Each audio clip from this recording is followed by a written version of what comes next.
Bersama saya Aulia Dengah di Kawan 2 Update berikut. Tim penyidik Kejaksaan Tinggi Sulawesi Utara pada Jumat 14 Maret 2025 menggeledah kantor Rektorat dan LPPM Universitas Samratulangi, Manado.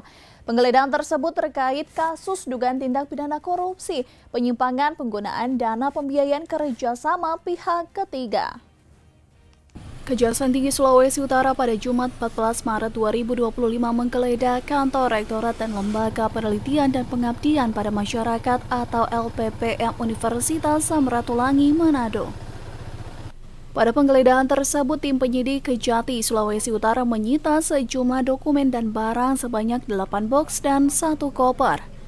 Kepala Kejaksaan Tinggi Sulawesi Utara Andi Muhammad Taufik mengatakan penggeledahan tersebut terkait kasus dugaan tindak pidana korupsi penyimpangan penggunaan dana pembiayaan kerjasama antara Universitas Samratulangi Manado dengan pihak tiga pada Lembaga Penelitian dan Pengabdian pada Masyarakat atau LPPM Universitas Samratulangi sejak tahun 2015 hingga 2024 yang telah ditingkatkan ke tahap penyidikan. Dalam penggeledahan itu ada beberapa hal yang sudah kita temukan karena penggeledahan itu kan tujuannya mencari barang bukti, alat bukti sebanyak-banyaknya, dan ini tidak berhenti di situ saja, dan ada beberapa banyak ditemukan, nanti dijelaskan oleh Pak Kaspitsus, dan alhamdulillah ini tujuannya untuk bagaimana mencari alat bukti sebanyak-banyaknya guna menentukan nanti siapa menjadi tersangka nanti.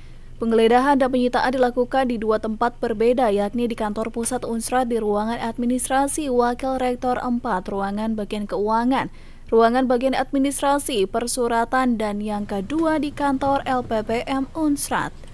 Eka Putra melaporkan untuk Kawan 2 TV.